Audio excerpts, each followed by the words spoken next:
Well, it starts everything like a,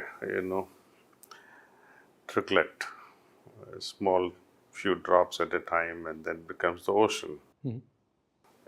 It's a natural process. And time comes when we give it an organized structure. It all began sometime in 1873 Okay. under the auspicious beginning of Sri Ramchandraji, who was born in Fatehgarh, UP. Somehow he reinvented, rather, he was inspired to stumble upon an ancient technique called pranahuti. This pranahuti is much different from pranayam and prana pratistha. It's very different. It is done consciously. It is done to living beings, unlike where they do prana pratistha in a non-living entity, Yes. uh, a structure, akar that is given the shape of a murti Yes. after prana pratistha. His belief was that if I can transmit pranahuti instead of transmitting prana pratistha to living being, then they can witness and say, yes, I received it. Murti is not going to speak that I received prana Yes. and that I have become worshipable. No worshipable entity would ever declare that I am worshipable, Yes. right? Even if it's a murti. Within human beings, when we receive prana, pranasya pranaha, one that nourishes your soul, and when you experience it, then you can say, yes, I received it, I'm benefiting from this prana. And this is how the faith begins. And likewise, he developed many enthusiasts who received this pranahuti in his own neighborhoods. And then the news spreads, another village, another, one after the other. And he started having many satsangis during his lifetime. They were in hundreds, I would say, if not in thousands at least. After him, when he passed away in 1931, coincidentally, the gentleman who succeeded him was also Ramchandra. I see. So, in order to differentiate, we call the first one as Lalaji and second one as Babuji. I see. And he, Babuji, in his master's honor, established Sri Ramchandra Mission in 1945. I see. That was an organized effort to propagate this knowledge of pranahuti. And in his vision, he found that one of the rishis from Surya dynasty, 72 generations before Raja Dasarath, and most probably, I feel that it must have been Rishabhnath, Okay. who had introduced this idea of pranahuti. And during his lifetime, he could activate this pranahuti and make people benefit from it. But after his passing, this knowledge was lost. Teaching was there, but how to transmit this pranahuti was lost. I see. And with the help of Sri Ramchandraji of Shahjahanpur, through his organized effort, he would move from place to place, and like Lalaji was stationed at one place, Fatehgarh, and would travel only in his district. But Babuji was travel all over the globe and propagate this ancient knowledge which prevailed 72 generations before Raja Dasarath. And he made people experience. His simple approach was that you need not have faith to begin religion or to even believe in God. Faith is the product of your own efforts.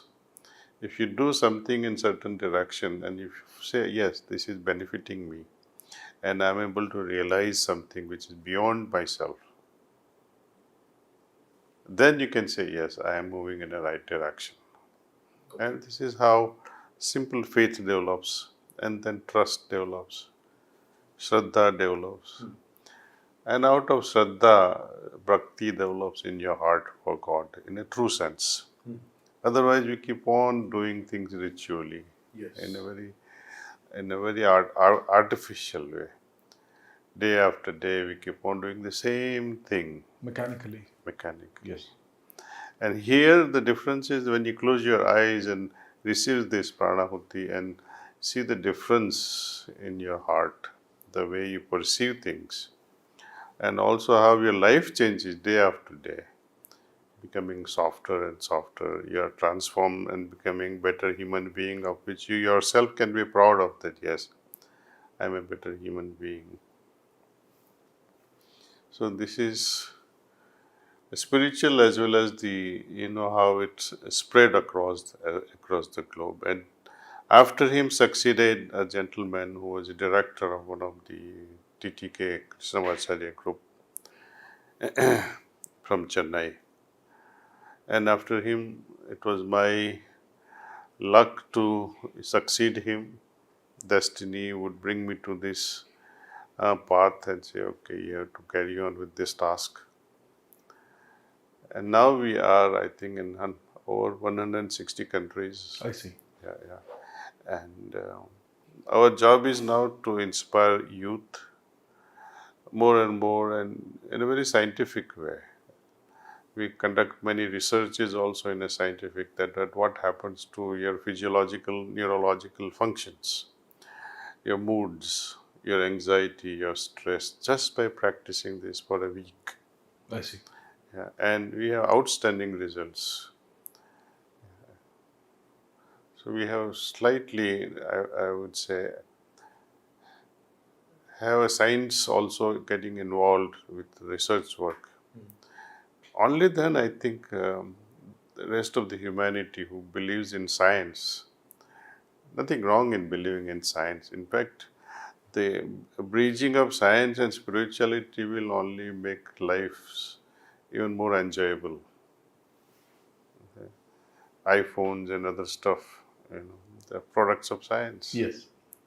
Inner harmony, inner peace, inner joy, inner bliss, they are products of spirituality. And when we bridge both spiritual and bhautik or material life, and if we can succeed in both, nothing like it. See. Right. So what's your journey been like? How did your path intersect with the path of the mission? Well, I believe now that the path that we have undertaken, even from previous lives, it's one continuous journey. Somewhere our samskars pushes you in one direction.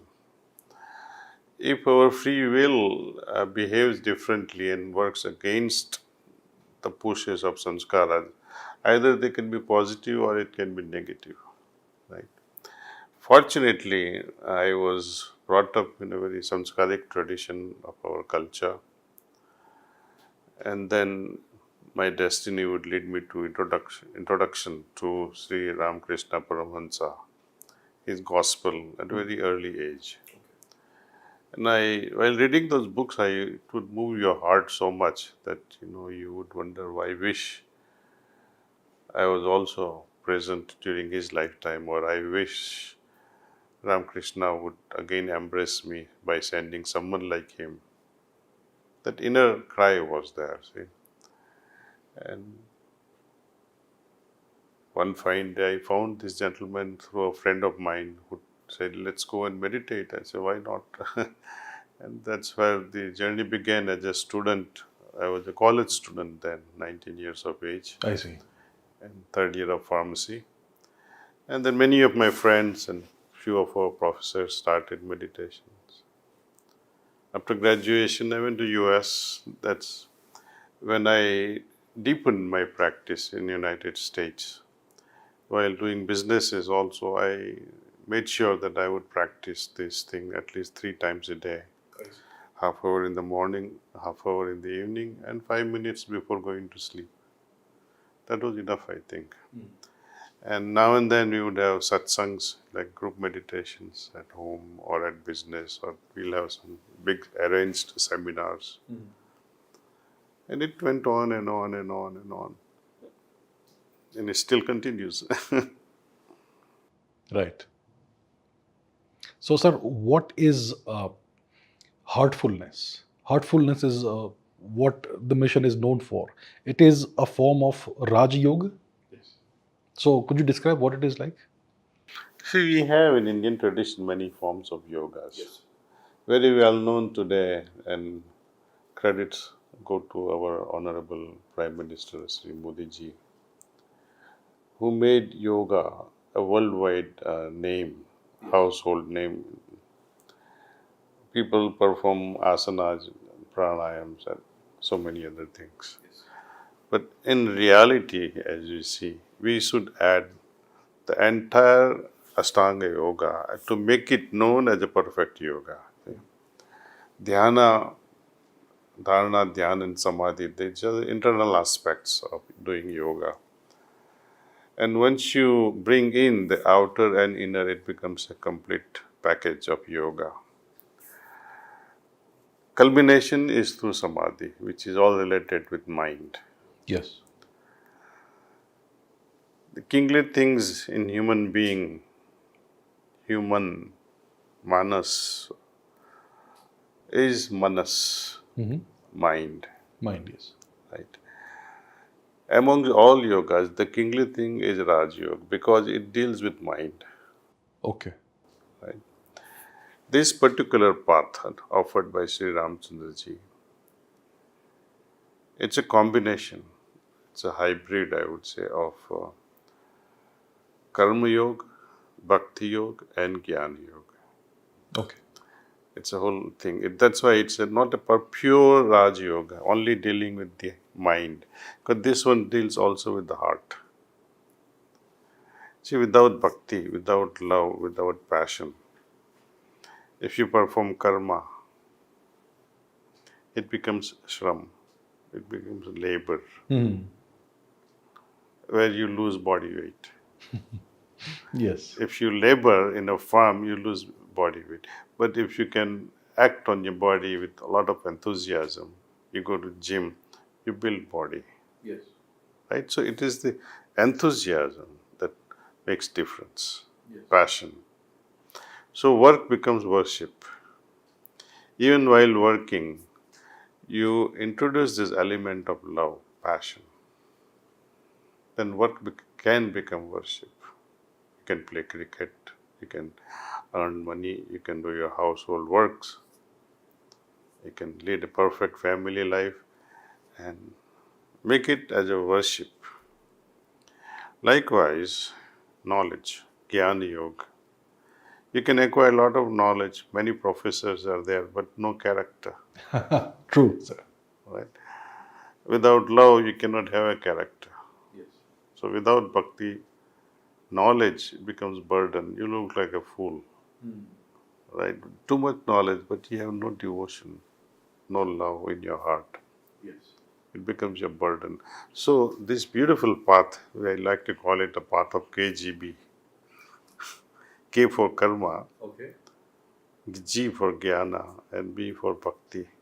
Okay. Karma done with bhakti, jnana arrived at with bhakti, makes it flowering of your own life. So in those, when we look at it that way, and I see that everything that we now understand after many years of practice, that it activates your heart. What is the difference between animal, human, and humane? Animals we have seen, they have their own impulses. Yes. Human being is also an animal, but slightly more elevated because it can think. Yes. Humane, when we talk of humane qualities, it involves the heart. And the main qualities of heart is compassion, kindness, love. And when we try to go beyond all this, even humane, then we talk about angelic qualities, divine qualities. And it goes on and on and on and on, transcending one layer after another layer. So journey is infinite. The name heartfulness we stumbled upon. by the very quality of the system. See, a while back, mindfulness was rampant, and it is Yes. still, it has a good value. I mean, it's a value addition to yoga, I would Yes. say. It's a great contribution by Lord Buddha. Mindfulness is all about self awareness. Yes. Right? It's a great thing. But awareness is not enough if it is not made dynamic in your day to day life by involving heartfelt action. Okay. You become aware, but what do you do? Do you take a next step? You saw someone is suffering, you became aware of it. What is your next step? Right. Yeah, then that's where the heart comes into picture. And heart is also, it's nothing new for India. Lord Krishna involved, I mean, his main message of life is bhakti. Yes. And bhakti is, I think it's part and parcel of your heart. It matters, it's business with the heart. Mhm. This path is also all about heart. And in order to make it more appealable to rest of the world and to the modern minds, we, I think, nomen, we re-declared the name, or nomenclature was changed Mhm. from Sahaj marg to heartfulness. I see. It was known during my predecessor's time as Sahaj marg, Sahaj marg. and now we call it as heartfulness. It's the same thing, bro. The old wine in new bottles. Who is it for? Who will it benefit? All. Whoever wants to transform oneself and say, I want to become better. Better in which way? Well, changing the inner qualities, yeah, where you feel deficit in yourself, that, oh, I lack this quality, or I'm always anxious. Children wanting to improve them, at intellectual level. Some people say, oh, I have a snappy temper, irritable, anger, tendency to become anxious and stressful, angry, just like that. Yes. They can benefit a lot. People with passion to achieve something great, they'll benefit this. Whosoever has the thirst or hunger to realize the higher knowledge, attain Brahmana Vidya, this is there. This Yes. this path is very promising actually. Often people come for peace of mind. It's okay, they come for peace of mind, but we offer something bigger than that.